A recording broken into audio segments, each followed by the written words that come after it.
আপনার সামনে একটা নদী, কিন্তু এটা কোনো সাধারণ নদী নয়। দূর থেকে দেখে মনে হতে পারে পানিটা শান্ত, গভীর জঙ্গলের ভেতর দিয়ে বয়ে যাওয়া এক নীরব নদী। কিন্তু এই শান্ত পানির নিচে লুকিয়ে আছে মৃত্যুর হাজারো ছায়া।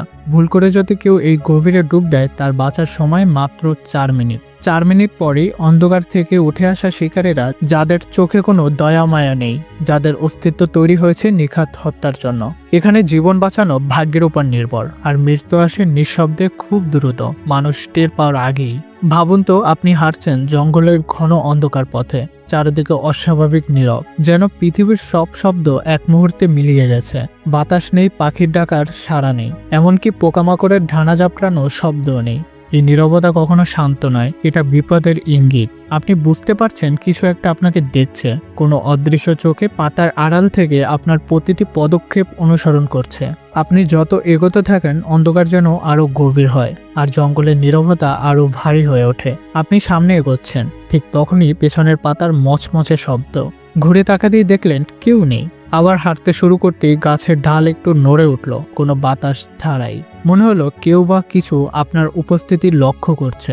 অ্যামাজনের অন্ধকারে মানুষ কখনো সত্যিকারের একা নয়। এই জঙ্গলে প্রতিটি শব্দ, প্রতিটি নিঃশ্বাস কোনো না কোনো শিকারীর নজরে পড়ে, আর সেই শিকারী হতে পারে পৃথিবীর সবচেয়ে দ্রুত, সবচেয়ে চতুর, সবচেয়ে মারাত্মক কোনো প্রাণী।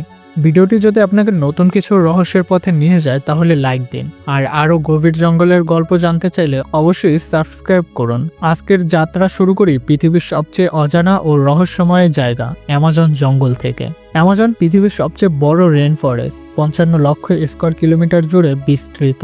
এই জঙ্গল এতই বিশাল যে এর ভেতরে বাংলাদেশের মতন 37টি দেশ, ভারতের মতো 2টি দেশ এবং দুবাইয়ের মতন শত শত দেশকে আরামই জায়গা দিতে পারে। এই জঙ্গলকে অনেকেই পৃথিবীর 20% অক্সিজেন উৎপাদনের উৎস বলে মনে করেন। যদিও গবেষণা বলেছে অ্যামাজন যতটা অক্সিজেন তৈরি করে, তার বেশিরভাগই আবার জঙ্গল নিজেই ব্যবহার করে ফেলে। তবুও এই জঙ্গল পৃথিবীর জলবায়ুর হৃদস্পন্দন।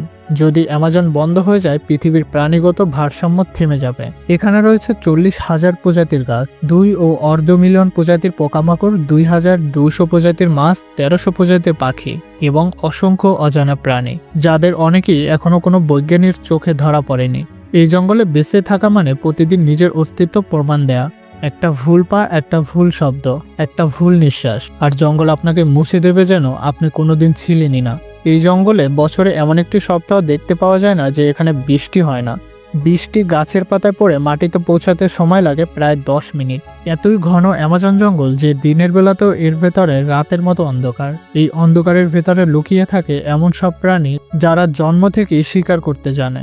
এই জঙ্গলে যদি ভুল করে ভেতরে চলে আসে, প্রথমেই বিপদের মুখোমুখি হতে পারে পৃথিবীর সবচেয়ে ভয়ঙ্কর সাপগুলোর একজন, গ্রিন অ্যানাকোন্ডা। প্রায় 30 ফুট লম্বা, 200 থেকে 250 কেজি ওজনের। এই সাপ নিজের চেয়ে বড় একটি প্রাণীকে মুহূর্তেই গিলে ফেলতে পারে। পানির নিচে নিঃশব্দে ঘুরে বেড়ায় এরা। অ্যানাকোন্ডার পাশাপাশি আরও রয়েছে ভয়ঙ্কর বুশমাস্টার, পেরদেলান্স, পাইথন আর বিষধর কোবরা, যাদের কামড়ে এই জঙ্গলে অনেক মানুষ প্রাণ গেছে। জঙ্গলের ভেতরে লুকিয়ে আছে পৃথিবীর সবচেয়ে বেদনাদায়ক পিঁপড়ে, বুলেট অ্যান্ট, যার কামড় যেন শরীরে বন্দুকের গুলি লাগার মতন যন্ত্রণা দেয়। এই যন্ত্রণা টানা 24 ঘন্টা স্থায়ী থাকে, আর অনেক সময় মানুষ শকে অচেতন হয়ে পড়ে। আর অ্যামাজনের নদীতে আছে ভয়ঙ্কর ইলেকট্রিক ইল, যার 860 ভোল্ট শক্তি ইলেকট্রিক শক দিতে পারে। এত শক্তিশালী যে মুহূর্তে মানুষের স্নায়ুতন্ত্র অবশ করে দিতে পারে। অনেক সময় মানুষ নদীতে পড়ে অজান্তেই মারা গেছে শুধু এই এক শকের কারণে। এখানকার নদীগুলোর আরেকটি ভয়ঙ্কর বাসিন্দা হলো ব্ল্যাক কাইমন। বিশাল আকৃতির এই কুমির 20 ফুট পর্যন্ত লম্বা হতে পারে। এত শক্তিশালী চোয়াল যে মুহূর্তে কোনো মানুষকে পানির নিচে টেনে নিতে পারে। নদীর পানি কিছু জায়গায় এত কালো যে এর নিচে কি আছে তা কেউ দেখতে পায় না। আর এই অন্ধকারী কাইমনের সবচেয়ে বড় অস্ত্র। জঙ্গলের গভীরে আছে এক অদ্ভুত নদী, যার পানি সারা বছর ফুটন্ত গরম। পেরুর জঙ্গলের ভেতরে এই নদীর পানি 90 থেকে 100 ডিগ্রি সেলসিয়াস। যে কোনো প্রাণী এতে পড়ে গেলে কয়েক মুহূর্তেই সেদ্ধ হয়ে যায়। বিজ্ঞানীরা এখনো পুরোপুরি বুঝতে পারেনি কেন বছরের পর বছর জুড়ে এই নদীর তাপমাত্রা এত বেশি থাকে। অ্যামাজনের ভেতরে রয়েছে 600 শতাধিক উপজাতি। এর মধ্যে অনেক উপজাতি আধুনিক বিশ্বের সঙ্গে কোনো যোগাযোগ রাখে না, তাদেরকে বলা হয় বিচ্ছিন্ন উপজাতি। ধারণা করা হয় এমন শতাধিক উপজাতি আজও অ্যামাজনের গভীরে লুকিয়ে আছে, যাদের নাম পর্যন্ত আমরা জানি না। এই উপজাতিদের জীবন শুরু হয় প্রকৃতির সঙ্গে। তাদের ঘর তৈরি হয় কাঠ, বাঁশ, লতাপাতা দিয়ে। বিদ্যুৎ নেই, নেই মোবাইল, নেই ইন্টারনেট, কিন্তু তবুও তারা জানে কোন গাছ ওষুধ, কোনটা বিষ, কোন প্রাণী শিকারযোগ্য আর কোনটা বিপজ্জনক। তাদের খাবারের মূল উৎস শিকার, মাছ ধরা আর জঙ্গল থেকে সংগ্রহ করা ফলমূল। তারা ধনুক বানায়, বর্ষা, ফাঁদ ব্যবহার করে শিকার করার জন্য।